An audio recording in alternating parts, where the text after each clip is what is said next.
이 나무가 어떻게 보이시나요? 고목은 죽은 나무이고 나목은 새 봄이 오면 다시 푸릇한 나뭇잎을 달 거라는 희망을 품은 나무입니다. 그래서 나목은 보는 이야 어떻든 간에 강인한 생명력으로 꿈틀거립니다. 당신의 눈에 이 나무가 고목으로 보였다면 지난날 힘겨웠던 시절이 그리고 살아내는 이 순간이 힘겹기 때문일 것입니다. 하지만 이 나무는 고목이 아닙니다. 나목입니다. 지금까지의 당신의 시절은 봄을 기다리는 겨울 같은 시기였던 것입니다. 가을이 오면 잎이 떨어지고 겨울이 되면 끝없는 추위를 견뎌야 하지만 죽음과도 같은 그 고통을 참아내고 나면 영원할 것처럼 느껴졌던 그 추위도 어느새 물러가고 따뜻한 바람이 불고 꽃이 피는 계절이 올 것입니다. 인생의 품격과 함께해 주시는 모든 분들이 마음속에 그리는 나무가 고목이 아닌 나목이길 바라면서 삶의 지혜를 쌓겠습니다. 오늘의 주제는 남에게 상처받지 않는 현명한 지혜 4가지입니다. 안소니 드멜로 신부님의 글입니다. 다른 사람을 바꾸려고 하지 마세요. 타인은 쉽게 변하지 않습니다. 타인을 바꾸기보다는 자신을 바꾸는 게 더 쉽습니다. 이제 그만 깨어나십시오. 여러분의 지혜로운 삶을 위해 늘 필요한 4가지가 있습니다. 첫째로 필요한 것은 자각하지 못한 부정적 감정들과 접촉하는 일입니다. 많은 사람들이 자기도 모르게 부정적 감정들을 가지고 있습니다. 많은 사람들이 우울해 있으면서도 우울하다는 걸 의식하지 못하고 있습니다. 얼마나 우울했는가를 비로소 이해하는 때는 기쁨을 접할 때뿐입니다. 검진되지 않은 암을 치료받을 수는 없습니다. 농장의 해충들도 그 존재들이 있다는 사실을 알아채지 못하면 퇴치할 수 없습니다. 첫째로 필요한 것은 부정적 감정들에 대한 자각입니다. 예를 들어 우울함과 같은 것들입니다. 여러분은 우울하거나 침울하게 느끼고 있습니다. 많은 사람들이 자기 혐오감이나 죄의식을 느끼며 삶이 속절없고 무의미하다고 느낍니다. 상심하거나 신경질을 부리거나 긴장을 합니다. 그런 감정들을 먼저 만나십시오. 둘째로 필요한 것은 그런 감정은 여러분 안에 있는 것이지 현실 안에 있는 것이 아님을 깨닫는 것입니다. 아주 자명한 얘기인데도 많은 사람들이 그 진리를 알지 못합니다. 정말 그렇습니다. 철학 박사 학위를 받은 사람들도 그걸 잘 이해하지 못합니다. 우리가 잘할 때를 생각해보면 학교 생활을 지혜롭게 잘하는 법을 가르쳐주는 사람은 많지 않았지만 그 밖에 온갖 것들은 많이도 가르쳐 주었습니다. 제법 좋다고 하는 교육을 받았던 사람들은 어른이 되어 말합니다. 정작 그것들은 도움이 되지 못했고 그 교육을 극복하는 데 너무 오랜 시간이 걸렸다라고 말이죠. 아시다시피 지혜를 깨닫는 것은 바로 그런 것과 관련이 있습니다. 그동안 내 속에 담아왔던 필요 없는 온갖 감정은 버리십시오. 사람들이 가르쳐준 온갖 쓸데없는 것들을 버리십시오. 부정적 감정들은 여러분 안에 있습니다. 현실 안에 있지 않습니다. 그러니 현실을 변화시키기를 멈추십시오. 그건 미친 짓입니다. 다른 사람을 바꿔놓으려 하기를 그만두십시오. 우리는 모든 열정과 시간을 외적 상황들을 바꾸려는데 쓰고 있습니다. 배우자와 사장, 친구 그리고 적. 그 밖의 모든 사람들을 변화시키는데 허비하고 있습니다. 아무것도 바꿀 필요가 없습니다. 부정적인 감정들은 우리 안에 있습니다. 지상의 어느 누구도 우리를 불행하게 할 힘은 없습니다. 지상의 어떤 사건도 우리를 혼란시키고 상심케 할 힘은 없습니다. 어떤 일이나 어떤 조건, 어떤 상황이나 어떤 사람도 말입니다. 아무도 우리에게 이것을 말해주지 않았습니다. 정반대의 얘기들을 했을 뿐입니다. 그래서 지금 우리의 인생이 뒤죽박죽인 것입니다.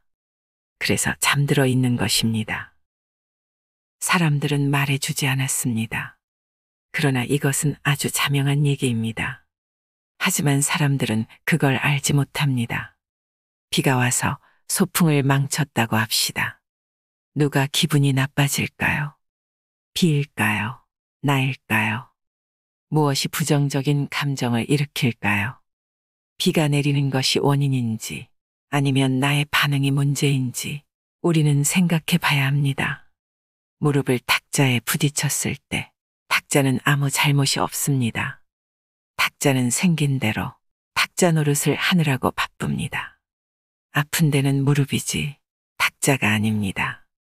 성인들은 늘 우리에게 현실이란 모두 옳다고 말해주고자 합니다.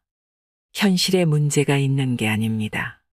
인류를 이 지상에서 치워버려도 생명은 지속될 것입니다. 그 사랑스러움과 공격성을 고스란히 유지하면서 자연은 존속할 것입니다. 어디에 문제가 있을까요? 전혀 문제가 없습니다. 여러분이 문제를 만드는 것입니다. 여러분이 바로 문제인 겁니다. 문제를 내 것과 동일화했고 그것이 문제인 것입니다. 그 감정들은 여러분 안에 있지 현실에 있지 않습니다.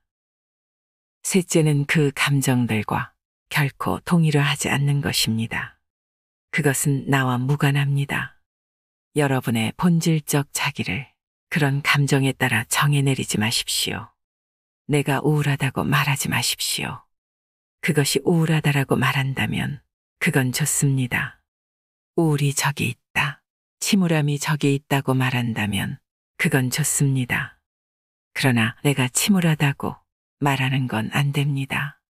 그건 그 감정에 맞춰서 자신을 정의내리는 겁니다. 그건 환상입니다. 착오인 것입니다.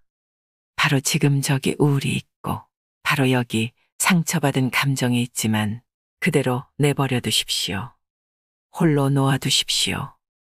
결국엔 지나가고 말 것입니다. 모든 것은 지나가기 마련입니다. 우울한 기분들과 짜릿한 감동들은 행복과 무관합니다. 그런 것들은 진자의 왕복 운동에 불과하다는 것을 기억하세요. 신나고 짜릿함을 추구한다면 우울함을 준비하고 있는 것입니다. 만약에 지금의 나에게 쾌락을 주는 도구가 있다면 중독을 각오해야 합니다.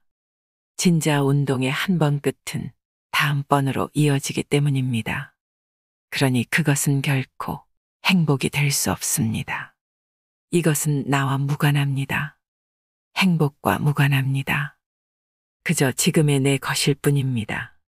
우리의 삶에서 앞에서 말한 이 세 가지를 반복 실행해야 합니다. 이 점을 명심한다면 1000번 되뇌인다면 이 세 단계를 1만 번 거친다면 목표에 도달할지 아니면 단 3번도 필요 없을지 나로서는 알 수가 없습니다. 법칙은 없습니다. 그러나 1000번이라도 시행하십시오. 1만 번이라도 되뇌어 보십시오. 그러면 일생일대의 발견을 이룰 것입니다. 알래스카의 황금 광산도 아무런 소용이 없습니다. 그 황금으로 할 수 있는 것은 아무것도 없습니다. 우리는 행복하지 않다면 살아갈 수 없습니다. 불행한데 황금을 발견한들 무슨 소용입니까? 여러분은 왕이고 왕비입니다. 이 세상에 태어난 그 자체로 존중받아야 할 사람입니다. 여러분은 자유롭습니다. 자유롭다는 것은 수용되든 거부당하든 마음 쓰지 않게 되는 것입니다. 이러나 저러나 다를 게 없는 것입니다. 심리학자들은 소속감이 얼마나 중요한지를 말합니다. 이것은 정말 실없는 소리입니다. 왜 남에게 소속되려 합니까? 그런 건 이제 중요하지 않습니다. 한 친구로부터 들은 이야기인데 추방이 극형이 되는 아프리카 부족이 있답니다. 그들에게 추방은 곧 죽음인 것입니다. 누가 뉴욕에서 쫓겨난다 해도 어디든 가서 살지 죽지는 않겠죠. 그런데 그 부족에서 쫓겨난 사람이 죽는 건 어찌 된 일일까요? 인간성의 공통된 어리석음을 그들도 지녔기 때문입니다. 소속되지 않고서는 살 수 없다고 생각했던 것이죠. 과연 추방된다고 해서 다른 사람들과 달라지는 걸까요? 그들은 소속될 필요가 있다고 확신했던 것입니다. 그러나 여러분은 누구에게도 어떤 것에도 어떤 단체에도 소속될 필요가 없습니다. 심지어 사랑받을 필요도 없습니다. 사랑받아야 한다고 누가 그랬습니까? 필요한 것은 자유로워지는 것입니다. 필요한 것은 사랑하는 것입니다. 그것이 여러분의 본성이기 때문입니다. 그런데 여러분이 사실상 이야기하고 있는 건 성공하고 싶다, 칭찬받고 싶다는 겁니다. 온갖 하찮은 원숭이들의 주종을 받고 싶다는 것입니다. 삶을 낭비하고 있는 것이죠. 깨어나십시오. 그런 건 필요 없습니다.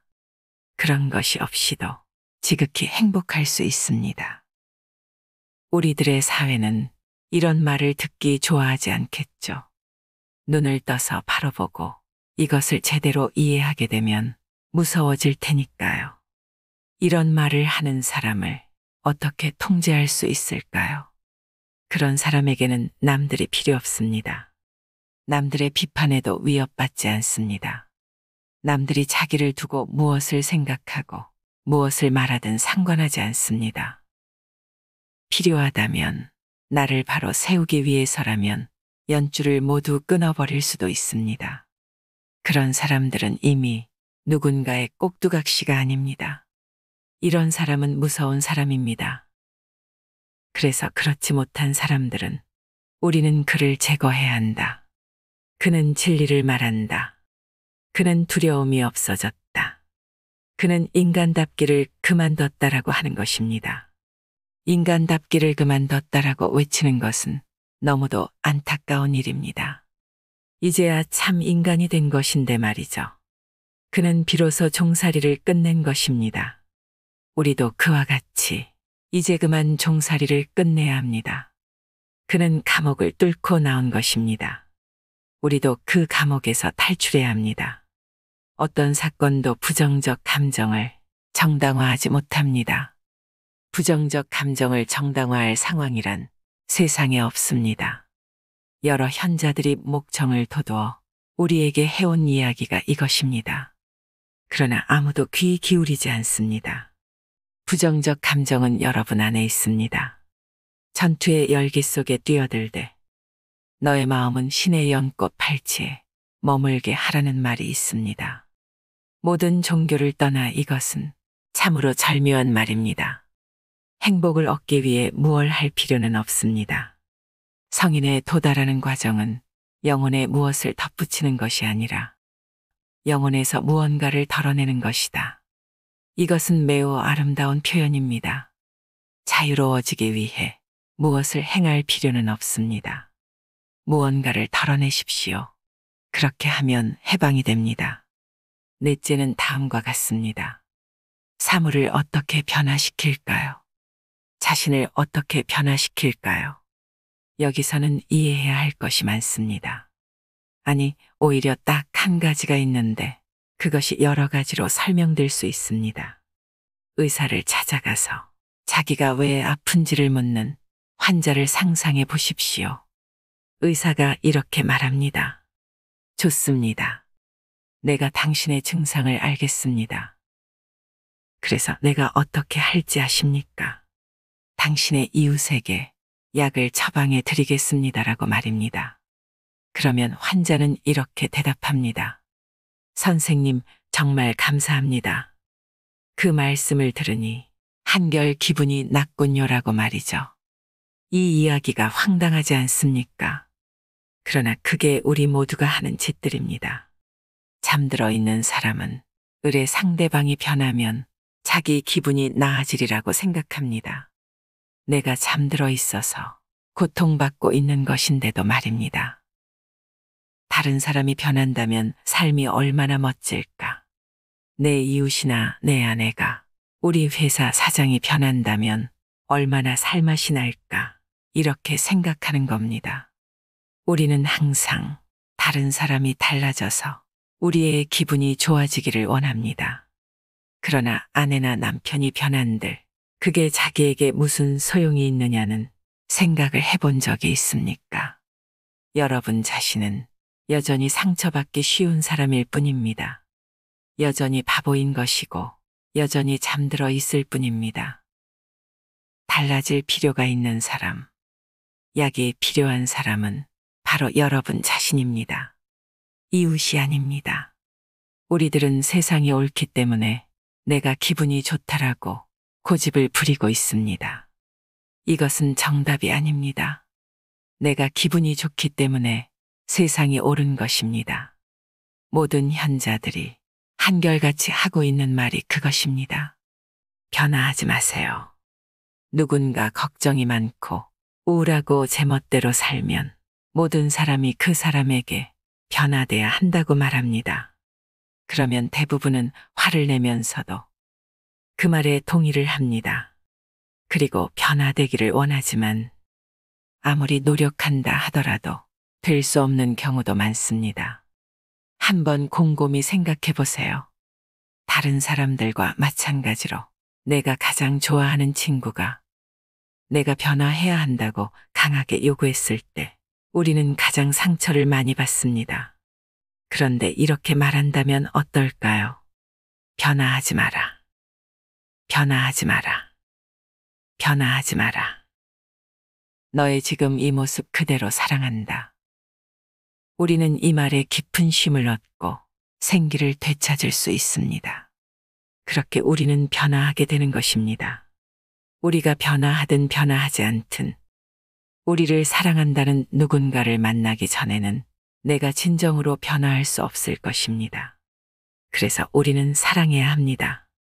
행복을 얻으려고 또는 거룩하려고 노력하지 마십시오. 당신은 이미 행복하고 거룩합니다. 다 이루어져 있음을 믿음으로 알면 당신은 비로소 깨닫게 될 것입니다. 열매는 나무에 붙어 있기만 하면 저절로 열립니다. 우리가 깨달으면 내가 완전하며 무엇 하나 부족하지 않음을 알게 될 것입니다. 노력으로 행동을 바꿀 수는 있지만 당신을 변화시킬 수는 없습니다. 노력으로 입에 음식을 넣을 수는 있지만 식욕을 만들 수는 없습니다. 노력으로 잠자리에 머무르게 할 수는 있지만 잠이 들게 할 수는 없습니다. 노력으로 봉사활동을 할 수도 있지만 사랑 그 자체를 만들지는 못합니다. 노력으로 억지로 칭찬할 수는 있지만 참된 존경심을 만들 수는 없습니다. 노력으로 얻을 수 있는 것은 오직 한 가지. 나를 옥죄는 고통과 억압뿐입니다. 알고 이해하는 것만이 당신이 할 일입니다. 행복을 깨달으면 행복은 사라지고 행복한 상태만 남습니다. 자만심을 깨달으면 자만심은 떨어져 나가고 겸손이라는 결과만 남습니다. 두려움을 깨달으면 두려움은 사라지고 사랑만이 존재합니다. 집착을 깨달으면 집착은 사라지고 온전한 자유만이 남습니다. 지금 이 순간 깨어있는 그대로를 알아차림으로써 참 행복과 참 사랑 그리고 참 기쁨을 누려보십시오.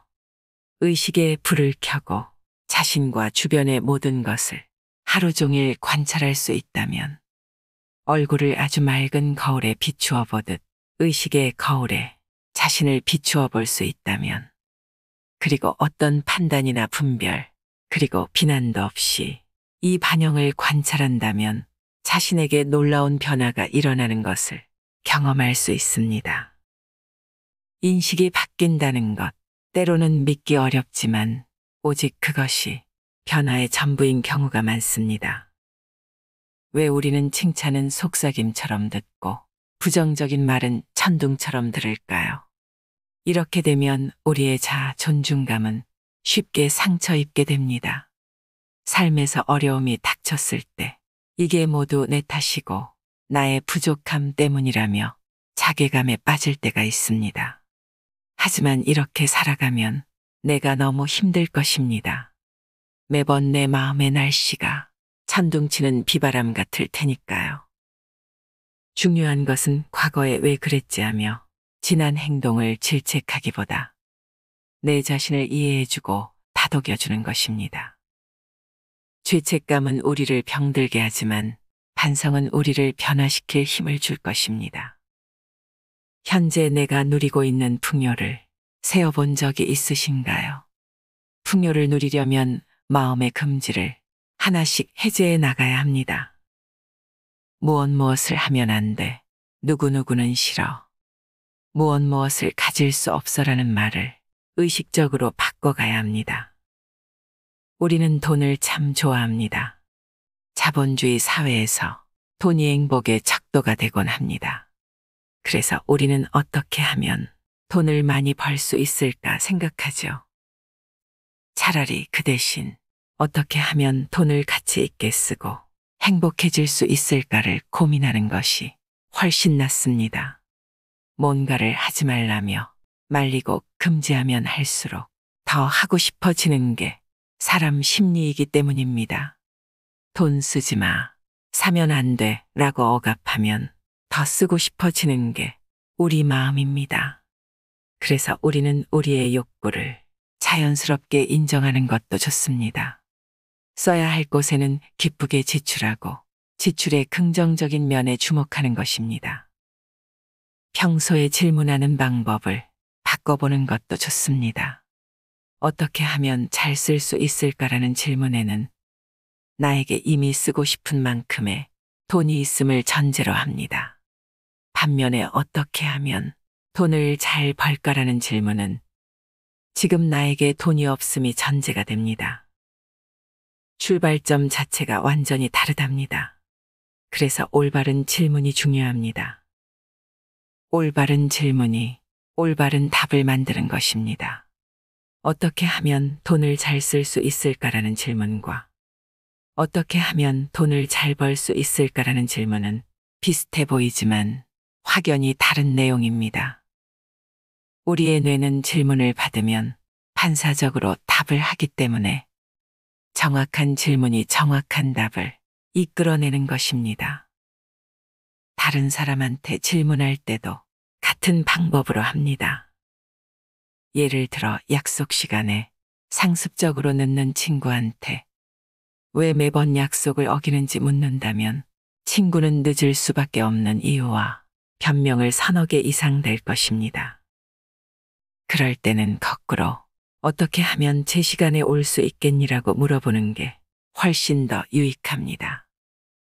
나아지겠다는 의도는 있는데 생활이 맴돌이 하는 것 같고 눈에 띄는 발전이 없다고 느낀다면 자신이 습관적으로 어떤 질문을 하는지 살펴보고 바꾸셔야 합니다. 스노우볼 효과라고 들어보셨나요? 겨울에 눈을 뭉쳐 눈사람을 만든다고 생각해 보세요. 처음에 눈을 모아 손으로 꾹꾹 눌러 작은 눈덩이를 만들고 그 작은 눈덩이를 눈밭에 대굴대굴 굴리면 눈이 점점 뭉쳐서 마침내 커다란 눈덩어리가 됩니다. 풍요의 성격도 딱 이와 같습니다. 풍요로운 마음과 감사는 역시 풍요로운 환경을 끌어옵니다. 이는 예외가 없습니다. 자신이 실천하느냐 마느냐의 차이만 있을 뿐입니다. 생텍쥐페리는 이런 말을 했습니다. 만일 당신이 큰 배를 만들고 싶다면 사람들에게 배 만드는 법을 가르치지 말라. 먼저 그들에게 바다에 대한 동경을 심어줘라. 그러면 사람들 스스로 배 만드는 법을 찾아낼 것이다. 지금 없는 것에 안달하고 좌절하고 우울해하지 말고 긍정적인 면을 찾아서 나의 풍요로 만드는 것이 중요합니다. 우리가 누릴 수 있는 풍요는 어디에나 있습니다. 생각을 조금만 바꿔보면 애쓰지 않아도 보일 것입니다. 이상으로 인생의 품격이었습니다. 하루하루 당신의 품격이 더 빛나길 바랍니다.